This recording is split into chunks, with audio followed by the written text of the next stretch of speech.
Hello friends. So today हम start करने वाले हैं सिजोफ्रेनिया। तो सिजोफ्रेनिया में हम सबसे पहले क्या देखेंगे, हिस्ट्री। तो हिस्ट्री में हमारा कई सारे पर्सन्स है जिसने वो जो नेमिंग है वो किए हैं। तो चलो एट फर्स्ट लेट स्टार्ट। तो at first this is Benedict Morel, जिसने क्या नाम किया है, डिमेंस प्रिकोस। देन एमिल क्रैपलिन, जिसने क्या नाम किया है, डेमेंशिया प्रेइकोक्स। तो चलो अब हम इसको याद करेंगे। तो कैसे याद करेंगे, क्योंकि ये एग्जाम में आते हैं, ठीक है ना। तो ये आपको याद करना पड़ेगा। तो कैसे याद करेंगे, तो एट फर्स्ट हम देखते हैं यहाँ पर बेनेडिक्ट का जो बी है ना। तो डिमेंस प्रिकोस, प्रीकोस COCE, देखो यहाँ पर सी है। तो बी, इसके बाद आता है हमारा अल्फाबेट में सी। तो बेनेडिक्ट मोरेल ने क्या नाम किया है, डिमेंस प्रिकोस। एंड देन हम जब देखते हैं एमिल क्रेपलिन, उसने क्या नाम किया है, डिमेंशिया प्रिकोक्स एस। तो यहाँ पर ई है, तो बी के बाद ई आते हैं। एंड देन यहाँ पर है एक्स।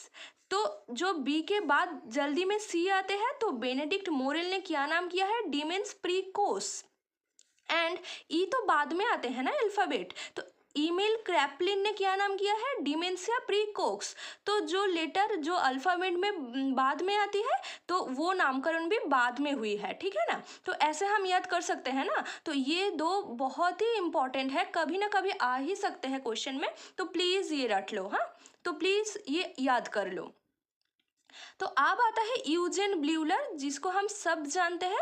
उसने क्या नामकरण किया है, schizophrenia. This is very much important, तो इसको भी आप लोग याद करोगे।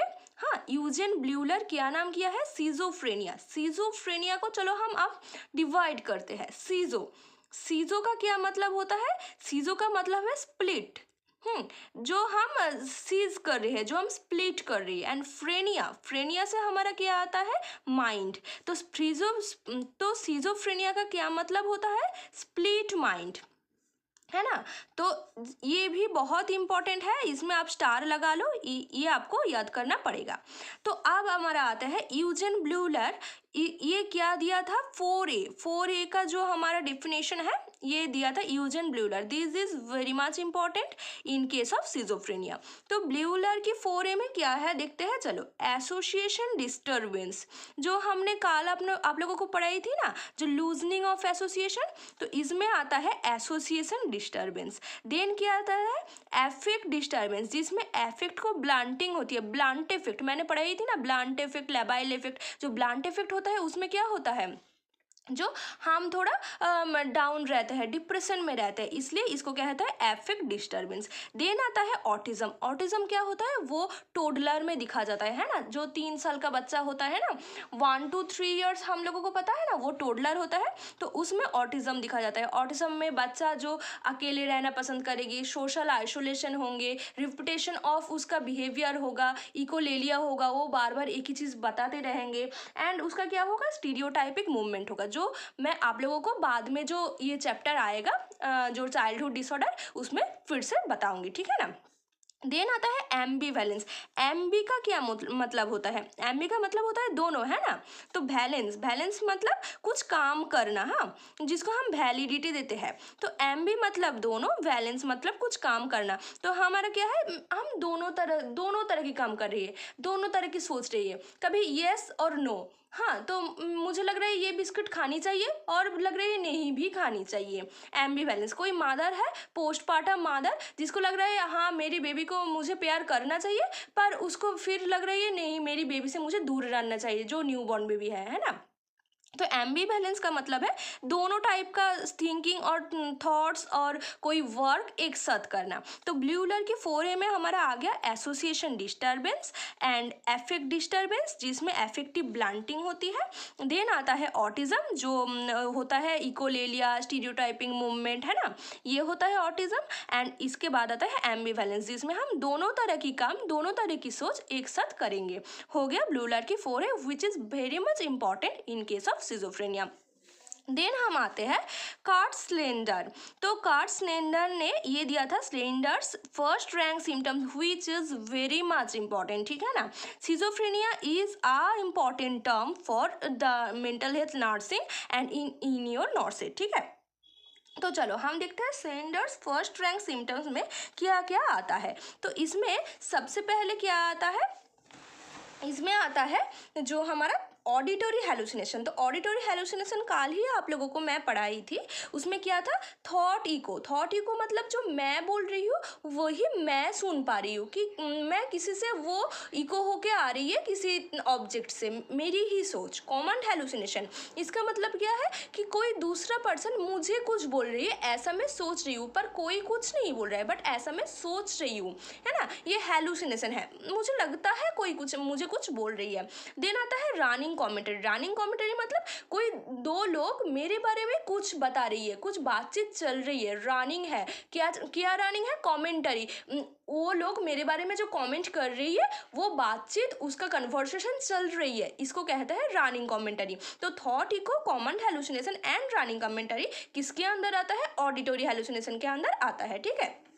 तो चलो आप देखते हैं, अब हमारा आता है जो है थॉट इंसर्शन। तो thought insertion, thought withdrawal and thought broadcast काल मैंने आपको किसके अंदर पढ़ी थी, थॉट एलियनेशन। एलियनेशन मतलब कोई मेरा थॉट को एलियन, सपोज कोई एलियन मेरा थॉट को क्या कर रही है, कुछ मोटिव कुछ मॉडिफाई कर रही है। तो कैसे मॉडिफाई कर रही है, थॉट इंसर्शन, है ना।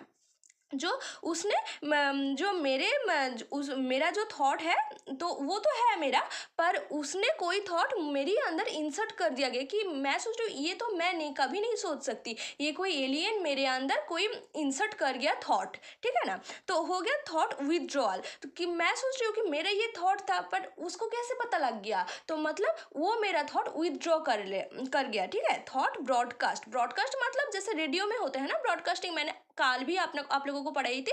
इसके मतलब क्या है कि मेरा थॉट, मैं जो सोच रही हूँ वो मुझे लगता है कोई रेडियो में कोई प्रचार कर रही है ना, ब्रॉडकास्ट हो रही है। देन आता है मेड इम्पल्स। इम्पल्स क्या मतलब होता है, इम्पल्स में देखो यहाँ पर है आई। तो आई का क्या मतलब होता है, जो इंक्रीज्ड आर्ज, कुछ करने की इंक्रीज्ड आर्ज को कहता है इम्पल्स। तो इम्पल्स होता है स्लेंडर्स के फर्स्ट रैंक सिम्टम्स में। फिर हमारा क्या आता है मेड फीलिंग्स, है ना। तो इसमें क्या आता है, कुछ फीलिंग मेरे अंदर कुछ दिया गया है, I don't want to think so, but मेरी वो फीलिंग्स आ रही है। मेड एक्ट्स, ऐसे कुछ मैं काम करना नहीं चाहती फिर भी मैं वो काम कर रही हूँ। फिर आता है सोमैटिक पैसिविटी। तो सोमैटिक का क्या मतलब होता है, बॉडी होता है ना, सोमा मतलब बॉडी होता है ना। पैसिविटी, पैसिव मतलब क्या है, जो मैं खुद से नहीं कर रही हूँ, जो कोई और करवा रही है मेरे से, है ना। तो सोमैटिक पैसिविटी का क्या मतलब होता है, जो मुझे लगता है कोई मेरा बॉडीली सेंसेशन हो रही है, किसके लिए, कोई एलियन मेरे अंदर कुछ कर गया है, इसलिए कोई एलियन कुछ रेज मेरे ऊपर डाल दी, तो फिर मेरे अंदर बॉडीली सेंसेशन हो रही है, ये है सोमैटिक पैसिविटी। तो मैं कुछ नहीं कर रही हूँ, है ना, वो एलियन कुछ कर रही है ऐसा मुझे लग रहा है। फिर आता है डिल्यूशनल परसेप्शन। तो इसका क्या मतलब है, जो हमने काल पढ़ी थी ना, डिल्यूशन, वही है। तो उसमें delusion of grandiosity, delusion of persecution, ऐसे। तो डिल्यूशनल परसेप्शन हमारा परसेप्शन में ही था ना, डिल्यूशन एंड हेलुसिनेशन। तो डिल्यूशनल परसेप्शन। तो आप क्या आता है एपिडेमियोलॉजी। तो एपिडेमियोलॉजी में हमारा क्या आता है कि लाइफ टाइम प्रिवेलेंस। प्रिवेलेंस मतलब कितने लोगों के पिछले टाइम हो चुकी है। तो पहले क्या होता था, पहले ना 1% होती थी, हाँ आप कम गई है 0.7%। ये याद रखना पड़ेगा बेटा, ये थोड़ा याद कर लो कि अर्लियर पहले हमारा लाइफ टाइम प्रिवेलेंस 1%, मतलब 100 में से 1 लोग को होती थी। अब क्या होता है, आप 1000 में से 7 लोग को होती है, कि 100 में से 0.7 तो हम नहीं बोल सकते ना, 1000 में से 7 लोग को होती है, तो कम गई है, ठीक है ना। तो ये तुम याद कर लो, और इसको भी 1000 से कर लो। फिर 1000 में से यहाँ पर 10 लोग को होती थी, आप 3 कम चुकी है, आप 7 लोग को होती है, ठीक है। अब आता है जेंडर। सिजोफ्रेनिया में क्या होता है, मेल फीमेल का एक बहुत रोल होता है, बहुत बड़ा रोल होता है। तो कैसे होता है, तो देखो यहाँ पर है ना कि जेंडर, तो जेंडर में तुम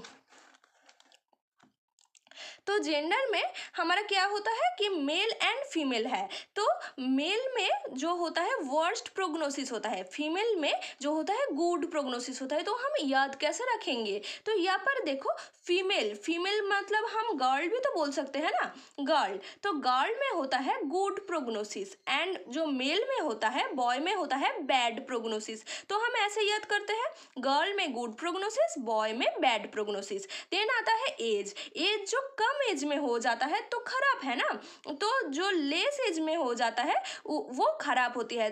मेल में क्या होता है 10 to 25 ईयर्स में ही हो जाता है सिजोफ्रेनिया, बट फीमेल में टाइम लगता है 25 to 35 ईयर। जब हम मैच्योर हो जाते हैं तब हमें कुछ एक्सेप्ट करने में तो बहुत ईजी होती है ना। तो सपोज ऐसे समझ लो कि ये इसका एज बढ़ गया है, तो ये क्या होगा, मेडिसिन बहुत अच्छे से जो एक्सेप्ट कर लेगा एंड इसके बॉडी में भी अच्छे से काम आएगी। तो क्या हुआ, जो गर्ल में गुड प्रोग्नोसिस एंड इसका एज बढ़ गई है तो मेडिसिन बहुत ही अच्छे से काम करेगा, इसलिए ये 25 to 35 माने एक्चुअली क्या होता है ग्रेटर देन 45 ईयर्स, है ना। तो इसमें क्या होता है, तो चांस ठीक होने की चांसेस ज़्यादा होती है। पर ये तो कम एज की है ना, इसको सपोज हम कम एज में कोई सपोज ये सिजोफ्रेनिया मैं तुमको 10 ईयर्स में पढ़ा रही थी, तुम्हारी समझ आती क्या? तुम तो नहीं समझ आती ना। तो ये क्या हुआ 10 to 25 ईयर्स में इसका बैड प्रोग्नोसिस होगा, तो इसका मेडिसिन ठीक से काम नहीं करेगा। फिर प्रोग्नोसिस जो मैंने तुमको यहाँ पर बोला कि पुअर प्रोग्नोसिस है मेल के, जो बैड प्रोग्नोसिस है बॉय के, एंड जो यहाँ पर गर्ल्स की है वो गर्ल्स की है गुड प्रोग्नोसिस, ठीक है ना। अब याद लो, फिर हमारा क्या आता है, सबसे इंपॉर्टेंट है इटियोलॉजी। तो इटियोलॉजी में क्या आएगा, जेनेटिक फैक्टर, कि हमारा जीन सपोज हमारे पेरेंट्स की जीन्स में है, तो इससे क्या होगा, इससे हमारा इफेक्ट होगा हमारा बॉडी में कितने अच्छे से सिजोफ्रेनिया हो सकता है एंड नहीं। तो हेरिटेबिलिटी क्या है 60 to 80%, मतलब हाँ किसी पिछले वाले मतलब हमारा जो है दादा दादी एंड हमारा जो पेरेंट्स उसमें अगर है सिजोफ्रेनिया तो हमारा होने का चांस बहुत ही ज़्यादा है 60 to 80%। तो ऐसा और कौन से डिजीज में होने की चांस ज़्यादा है, high heritability, autism and schizophrenia. इस दोनों को ना जो हमारा पिछला जेनरेशन है उसमें अगर है तो हमारे होने का चांस बहुत ही ज़्यादा है, ठीक है। आप चलो, मोस्ट इंपॉर्टेंट इज न्यूरोट्रांसमीटर। तो इसमें क्या है, डोपामिन हाइपोथेसिस, इंक्रीज डोपामिन हो जाता है। तो कैसे हो जाता है, एक तो मेसोलिम्बिक पाथवे, एक तो मेसोकॉर्टिकल पाथवे, ठीक है। तो पहले हम समझते हैं डोपामिन हाइपोथेसिस। तो हमको ये पता है ना कि सिजोफ्रेनिया में डोपामिन इंक्रीज होती है, एंड इसके साथ एक एड ऑन इन्फॉर्मेशन लिख लो कि जो पार्किंसन में डोपामिन कम हो जाती है ना। तो अब चलो डोपामिन हाइपोथेसिस में देखते हैं क्या क्या है, मेसोलिम्बिक पाथवे, मेसोकॉर्टिकल पाथवे। मेसोलिम्बिक में डोपामिन इंक्रीज होती है, मेसोकॉर्टिकल में डोपामिन डिक्रीज होती है। तो हमें ये याद कैसे रखेंगे, तो चलो, लिम्बिक की मतलब क्या है, लंबा, इंक्रीज हो रही है, तो डोपामिन इंक्रीज हो रही है ना। और मेसोकॉर्टिकल के मतलब कम हो रही है, कॉर्टिकल कम हो रही है, इसलिए डोपामिन डिक्रीज हो रही है। ऐसे याद हो जाएगा ना तुमको कि मेसोलिम्बिक मतलब लंबा, डोपामिन इंक्रीज हो रही है, मेसोकॉर्टिकल मतलब कम हो रही है, सी से कम हो रही है डोपामिन। अगर कोई चीज इंक्रीज होगी तो हमारा रैंक भी इंक्रीज होगी, सपोज तो हमारा पॉजिटिव होगा ना वो रैंक, +1 +2 ये तो इंक्रीज हो रही है। तो डोपामिन इंक्रीज होने से पॉजिटिव सिम्टम्स आएगी, डोपामिन डिक्रीज होने से हमारा कोई रैंक डिक्रीज हुआ, -2 -3 -4 -1, देन क्या हुआ, नेगेटिव सिम्टम्स आ रही है। तो पॉजिटिव सिम्टम्स में क्या है, डेलुलू, जो डिल्यूशन एंड हेलुसिनेशन है ना पॉजिटिव सिम्टम में, एंड नेगेटिव सिम्टम में क्या है, वो जो सारे एनहेडोनिया, एपैथी ये सब है, तो वो मैं आपको बाद में बता रही हूँ। तो आप क्या आ रहा है, तो हमारा हो गया डोपामिन हाइपोथेसिस कंप्लीट, क्लियर है ना डोपामिन हाइपोथेसिस। इसको ना 2 स्टार दे दो, ये वेरी मच इंपॉर्टेंट है। फिर आता है सेरोटोनिन। तो क्या आता है, फिर आता है हमारा सेरोटोनिन, जिसको हम 5-HT भी बोलते हैं। कहीं पर क्वेश्चन में 5-HT लिखा हो तो घबरा मत जाना, डर मत जाना, वो सेरोटोनिन ही है। तो सेरोटोनिन भी इंक्रीज होती है, सेरोटोनिन सेरा होती है सबसे ज्यादा, तो इंक्रीज होती है, ऐसे ही याद रखना है। फिर गाबा, ग्लूटामेट, एनी मतलब नॉरएपिनेफ्रिन एंड एसिटाइलकोलिन, बाकी जो सारे हैं वो डिक्रीज होती है। तो क्या हुआ, सिजोफ्रेनिया में एक तो डोपामिन इंक्रीज हुआ, बट इंक्रीज किस में फिर हुआ, मेसोलिम्बिक जो लंबा है इंक्रीज हो रही है, एंड मेसोकॉर्टिकल जो कम रही है, C4 कम रही है, तो डोपामिन डिक्रीज हो रही है। तो इंक्रीज होने से positive symptoms, delusion and hallucination होंगे, एंड इस पे क्या होगा, नेगेटिव सिम्टम्स होंगे जब डोपामिन डिक्रीज होंगे, ठीक है ना। फिर सेरोटोनिन जो सबसे ज़्यादा होंगे, तो सेरोटोनिन 5-HT इंक्रीज होंगे। बाकी जो सारे हैं गाबा, ग्लूटामेट, नॉन एपिनेफ्रिन, एसिटाइलकोलिन वो डिक्रीज होंगे, ठीक है ना। तो चलो अब हमको क्या पढ़ना है, जो साइको सोशल थ्योरीज है वो क्या है। पहले तो है साइको एनालिटिकल थ्योरी, ये तो मुझको बताने की ज़रूरत नहीं है, मुझको पता है, तुम सब इंटेलिजेंट हो, तुम सबको पता है कि साइको एनालिटिकल थ्योरी दिया है सिगमंड फ्रॉइड में, which is the most important person in our mental health nursing, because इन्होंने बहुत सारी थ्योरीज हमको दिया है जो हम बाद में पढ़ने वाले हैं, ठीक है।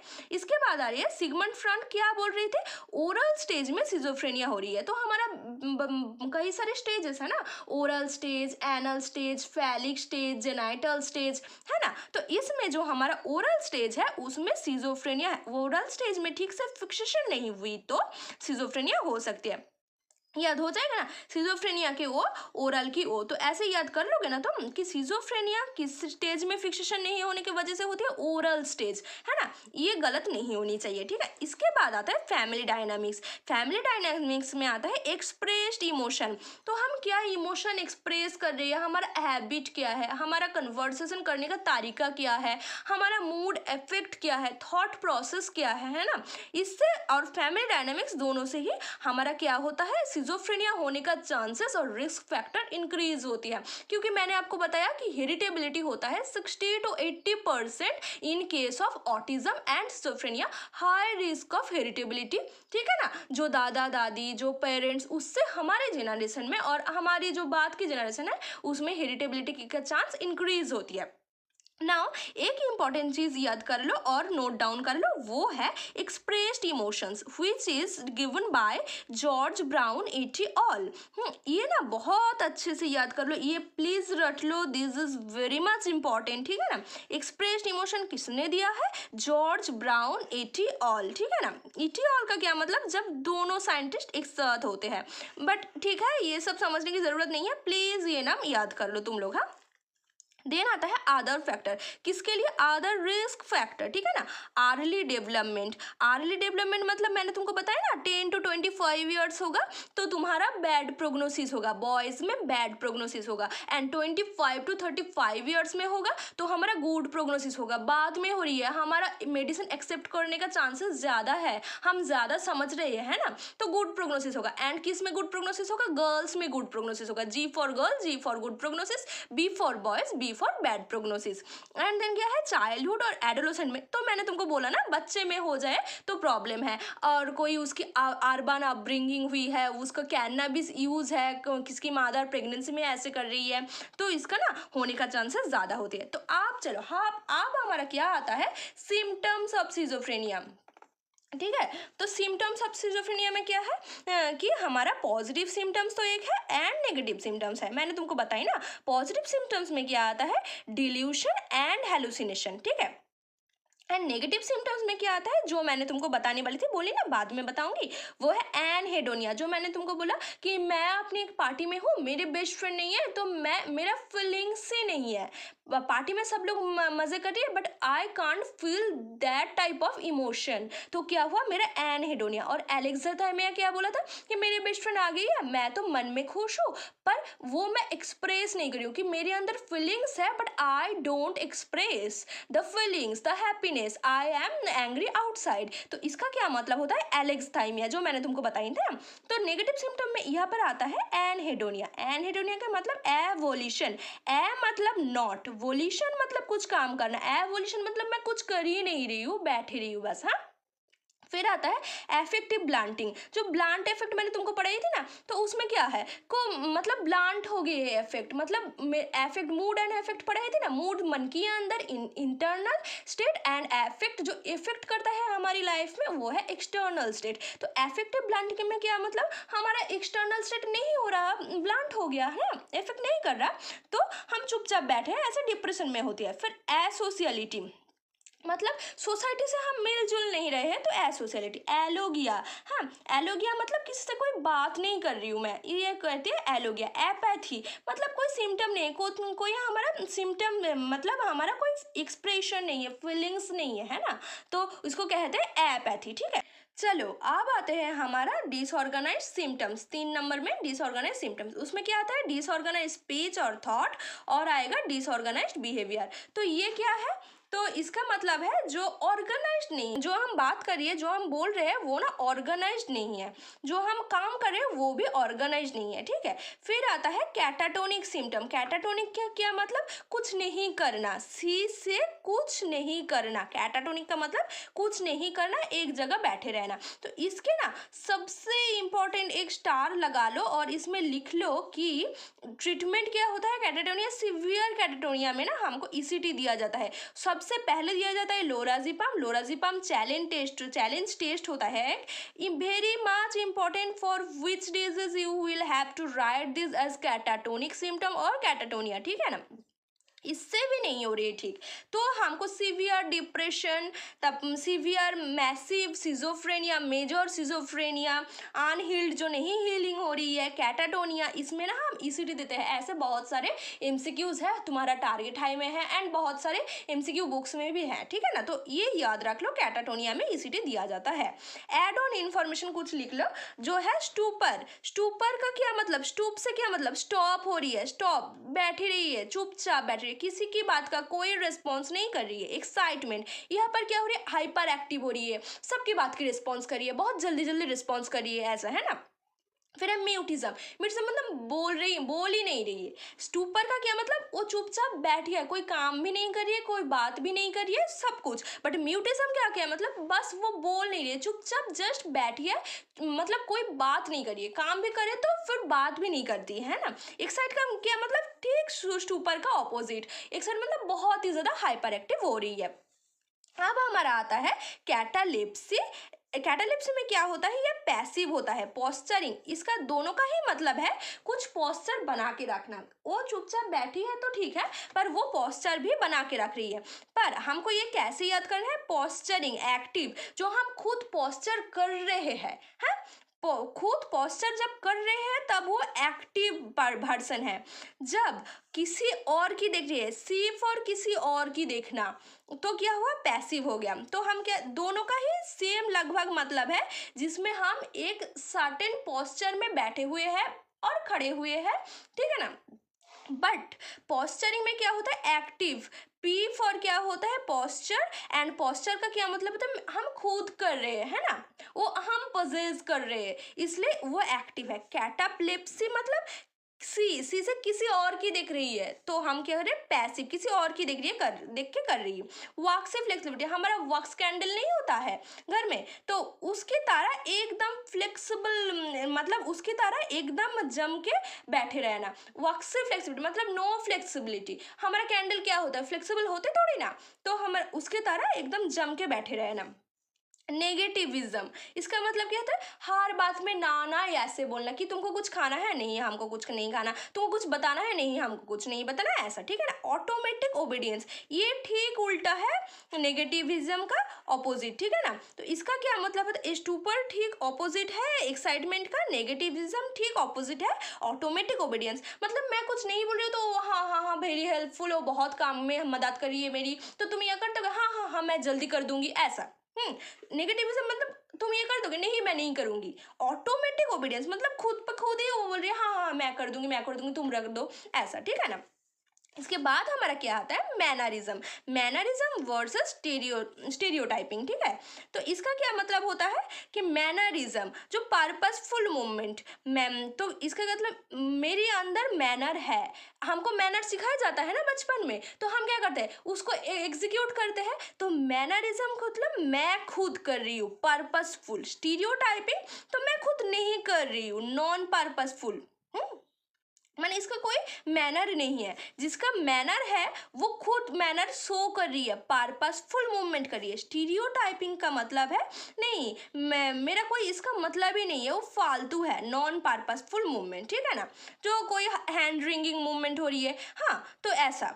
तो मैनरिज्म का मतलब मैं मन से कर रही हूँ, मैं खुद कर रही हूँ, ये मेरे पर्पसफुल है। स्टीरियोटाइपिंग का मतलब नॉन पर्पसफुल नहीं है, मेरे स्ट्रीट स्टाइल है, नॉन पर्पसफुल, ऐसे याद रखना। इसके बाद आता है इकोलेलिया, इकोप्रेक्सिया। तो ये कैसे याद रखोगे? ले लिया है, इको ले लिया, तो हम कुछ बोल रही है कंटिन्यूअसली, वो बोलते जा रही है। कैसे बोलेंगे? वो किसी से सुन रही है। सपोज मैंने एक वर्ड बोला कि लूडो, तो तुम वो बार बार बोलते जा रही हो, तो उसको बोलते हैं इको ले लिया। और इको प्रेक्सिया, प्रेक्सिया हम प्रैंक नहीं करते, तो प्रैंक करने से ये हमारा हो गया वर्क। तो इको प्रेक्सिया का क्या मतलब होता है कि हम बार बार एक ही काम करते जा रहे हैं, ठीक है। अब आता है ग्रीमेंसिंग। ग्रीमेंसिंग का क्या मतलब है? जो हमारा फेशियल जो है एक्सप्रेशन, वो एबनॉर्मल फेशियल एक्सप्रेशन, बहुत ही अजीब सा, ठीक है ना, उसको कहते हैं ग्रीमेंसिंग। तो ग्रीमेंस करना नहीं होता, बच्चों में हमने नहीं पढ़ा, जो हमारा एबगर स्कोर होता है ग्रीमेंसिंग, तो उसमें क्या होता है, कुछ अजीब से फेशियल मूवमेंट रखना, कुछ अजीब से फेशियल एक्सप्रेशन रखना, हाँ, उसको ग्रीमेंसिंग बोलते हैं। इसके बाद आता है एम्बिटेंडेंसी, जो एम्बिवेलेंस नहीं बताया तुमको मैं कुछ देर पहले, वही मतलब दोनों टाइप का काम करने का जो टेंडेंसी होती है ना, उसको कहता है एम्बिटेंडेंसी। याद हो गया ये कुछ टर्म्स। अब जो हमारा सिजोफ्रेनिया का डायग्नोसिस होगा, तो वो कैसे होगा? जरूर कुछ ना कुछ क्राइटेरिया दिया होगा कि हमारे पास पेशेंट आए तो हम उसको पूछे तो तुम्हारा क्या क्या हो रही है, तो उससे हम थोड़ा कैरेक्टरिस्टिक जज कर ली, फिर वो कैरेक्टरिस्टिक्स को इकट्ठा करके हमको पता चलेगा कि उसको सिजोफ्रेनिया हुआ कि नहीं। तो DSM-5 ने हमारा कुछ क्राइटेरिया दे रखी है, which is very much important, you have to write it down, okay.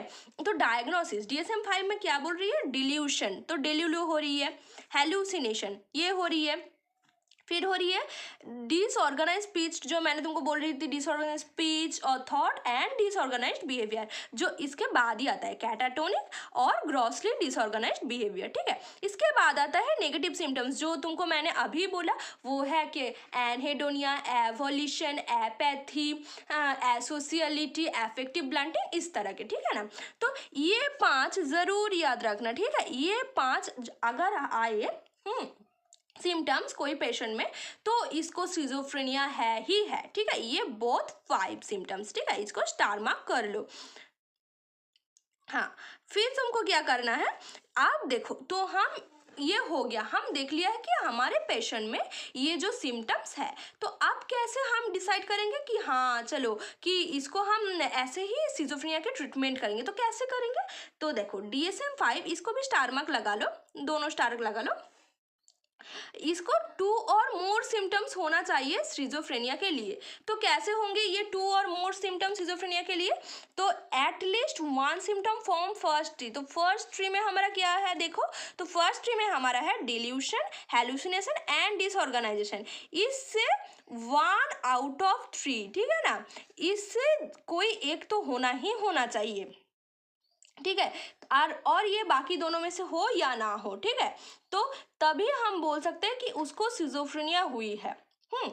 And schizophrenia को डायग्नोस करने के लिए 2 और मोर सिम्टम्स चाहिए। सपोज इसमें से एक है और 2 है, और इसमें से 1 2 और ये सब एक है, एक साथ है, तो हम बोलेंगे सिजोफ्रेनिया है। तो सिजोफ्रेनिया को टोटल ड्यूरेशन ऑफ डिस्टर्बेंस कितने टाइम होने चाहिए? 6 मंथ। 6 मंथ्स होने पर ही हम बोलेंगे कि ये सिजोफ्रेनिया है। ये किसके लिए है? ये DSM-5 के लिए है। DSM-5 ने हमको क्या बोला? 6 मंथ अगर देखोगे तुम्हारे पेशेंट में ये सब, एंड इसमें से फर्स्ट 3 में से एक होना ही होना है, एंड ये 5 में से 2 और मोर सिम्टम्स होना ही होना है, तब हम डायग्नोस करेंगे कि अच्छा इसका तो सिजोफ्रेनिया हुआ है। फिर हमारा क्या आता है, जो ICD-11 उसने क्या बोला कि 1 मंथ में अगर ये सारे सिम्टम्स ऐसे ऐसे हमको दिखने को मिले, 2 और more symptom and at least 1 symptom from first three, तो हम क्या बोलेंगे कि इसको सिजोफ्रेनिया है। आप सिजोफ्रेनिया में जो डेथ की कॉज होती है, हाँ डेथ, यहाँ पर ना एक छोटा सा डेथ लिख लो, डेथ की कॉज तो डेथ की कॉज सिजोफ्रेनिया में ना होता है सबसे पहले सुइसाइड। तुम लोग बहुत सारे मुझे पूछ चुके हो कि दीदी सिजोफ्रेनिया में सुइसाइड और कार्डियोवास्कुलर डिजीज कौन सी को प्रायोरिटी दे। तुम ऑलवेज सुइसाइड को प्रायोरिटी दोगे, ठीक है ना। You have to prioritize suicide over then cardiovascular disease when you have been asked that which is the most common cause of death in schizophrenia, ठीक है। रेट ऑफ सुइसाइड, तो schizophrenia में पहले क्या होता था, पहले ना हमारा जो 20% सुइसाइड करने चाहती थी, अब हो गया जी कि आप 10% करना चाहती है पर मरते 5 to 6%। मतलब लोग तो बहुत डरे हुए होते हैं ना कि हम अभी से सुइसाइड करके मर तो नहीं सकते, बस अटेम्प्ट करते। अटेम्प्ट 20% पेशेंट करते हैं, 10% पहले करते और मरते थे 10% पहले, उसमें से अभी 5 to 6% मरते हैं क्योंकि अभी तो लोग इंटेलिजेंट हो गए कि ऐसे ऐसे हमको उस वाले वेन उस वाली आर्टरी थोड़ी कटनी है ना। तो ये बार बार याद रख लो, सुइसाइड सिजोफ्रेनिया में करना चाहते हैं 20%, तो 20% में से 100 में से 20 लोग करते हैं, उसमें से बहुत तो 10 हाँ उस 20 में से 10% लोग मतलब 10 लोग मरते थे। अब तो लोग इंटेलिजेंट हो गए, हम तो उस वाले आर्टरी को नहीं काटेंगे ना। तो अब क्या हुआ, 5 to 6% मरते हैं। मतलब उस 20 में से जो अटेम्प्ट करना चाहते हैं उसमें से जो 5 to 6 है लोग वो ही मरते हैं सिर्फ। And average reduction of life expectancy 20 years मैंने यहाँ पर लिखी हुई है, 10 to 20 ईयर्स अगर ऑप्शन में हो तो this is the first best option for you all, ठीक है। तो तुमको क्या करना है, वही मार्क करना है अगर 10 to 20% लिखा है ऑप्शन में, और 15 to 20 ये भी चलेगा, ठीक है ना। अब चलो इसमें क्या होता है, मतलब सिजोफ्रेनिया हो गया तो ये वो डिजीज हो गया, साइड इफेक्ट्स हो गया, तो उसमें मरने की तो हमारा लाइफ, मुझे ना 60 साल बचना था पर मेरा सिजोफ्रेनिया हो गया तो मैं 40 साल पे ही तो चली जाऊंगी अपना। हाँ तो ठीक है, चलो इस पे good prognostic factor and bad prognostic factor, तो आज होगा इतना ही। तो चलो ये देखते हैं। तो इसमें क्या है, जो एक्यूट और एब्रप्ट, जैसे मैंने तुमको बोला ना, एक्यूट जो वो less than 2 weeks more than 48 hours तुमको पहले वीडियो में बताई थी ना एमएससी में, तो एक्यूट और एब्रप्ट होगा तो जल्दी जल्दी होगा, जल्दी जल्दी ठीक हो जाएगा। बैड प्रोग्नोसिस बहुत देर तक होगा, इंसीडियस मंथ्स और ईयर्स तक होगा, अब ठीक नहीं होगा। G for good, ji for जल्दी जल्दी होगा, एक्यूट एब्रप्ट ऑनसेट में ठीक हो जाएगा। B for bad, B for बहुत लंबी है मेरी बीमारी तो ठीक कैसे होगा, इंसीडियस ऑनसेट। फिर लेट एज ऑनसेट, तो हम समझदार बन गए, हमारा बॉडी भी समझदार बन के मेडिसिन को एक्सेप्ट कर ले रही, तो हम गुड प्रोग्नोसिस है, हम बच जाएंगे। बट अर्ली एज, बच्चा है हम, हमारा बॉडी इतना मेडिसिन, इतना हाई डोजेस का मेडिसिन कैसे लेंगे, तो मर जाएंगे हम और बैड प्रोग्नोसिस हो जाएगा। अब आता है catatonic and paranoid. Most common schizophrenia is paranoid schizophrenia, but best schizophrenia is catatonic, है ना, इसको याद रखना। मोस्ट कॉमन प्राय होते हैं तो paranoid most common paranoid, but best जो है बी के बाद आता है अल्फाबेटिकली सी, बेस्ट जो है वो है कैटाटोनिक सिजोफ्रेनिया, है ना। बट सिंपल सिजोफ्रेनिया वर्स्ट है, वो सिंपल लगता है, जो आदमी सिंपल लगता है वो खतरनाक होता है ना, ये तुम सबको पता है। तो सिंपल सिजोफ्रेनिया वर्स्ट है, हेवरफ्रेनिक सिजोफ्रेनिया वो है bad prognosis, but simple is worst prognosis. जो आदमी सीधा लगता है वो आदमी सबसे ज्यादा टेढ़े होते हैं, इसलिए worst schizophrenia is simple schizophrenia हो गया। अब फीमेल में हमारा जो आ गया गर्ल में गुड प्रोग्नोसिस, मेल में हमारा आ गया बॉय में बैड प्रोग्नोसिस। तो ये यहाँ पर लिख लो, तुम्हारा समझने में कोशिश इजी होगी। फीमेल गर्ल, मेल बॉय, तो गर्ल में हो गया गुड प्रोग्नोसिस, बॉय में हो गया बैड प्रोग्नोसिस। अब हमारा आता है जो है पॉजिटिव सिम्टम, पॉजिटिव मतलब हमारा रैंकिंग ज़्यादा हो रही है, प्लस प्लस प्लस प्लस, तो हमारा इससे क्या हो, पेरेंट्स बोलेगा अच्छा गुड है तो गुड प्रोग्नोसिस। एंड नेगेटिव में नेगेटिव भी जा रही है -1 2 3 4, तो हमारा क्या हुआ बैड प्रोग्नोसिस, तो हमारा पिट्टी लगने वाली है अब, तो bad prognosis. Family history of mood disorder, ठीक है ना। मूड डिसऑर्डर तब भी चलेगा, but family history of schizophrenia होगा तो उसका तो सिजोफ्रेनिया हो जाएगा ना, हेरिटेबिलिटी 60 to 80%। तो family history of mood disorder में वो भी ठीक है, गुड डायग्नोसिस हो जाएगा, गुड प्रोग्नोस्टिक हो जाएगा। But family history of schizophrenia है तो बैड प्रोग्नोसिस होगा ही होगा। मैरिड है, इसका सोशल सपोर्ट ठीक है, इसका मूड इफेक्ट जो है वो ठीक हो सकता है, इसलिए इसका होगा गुड प्रोग्नोसिस। बट जो अनमैरिड है, डाइवोर्स्ड है, वो तो ऑलरेडी डिप्रेशन में है, उसको सिजोफ्रेनिया होने का चांसेस भी ज़्यादा रहेंगे, ठीक है ना। तो आज तक इतना ही, सिजोफ्रेनिया हमारा कंप्लीट हुआ। But the treatment of schizophrenia which is antipsychotic वो थोड़ा लंबा है, ठीक है ना, इसलिए वो तुमको मैं बाद जो पिछली वाली काल के वीडियो है उसमें डिटेल्स में पढ़ाऊंगी, ठीक है ना। आज के वीडियो में जितना भी क्वेश्चन और डाउट है तो तुम मुझे कमेंट करके बताना। Thank you.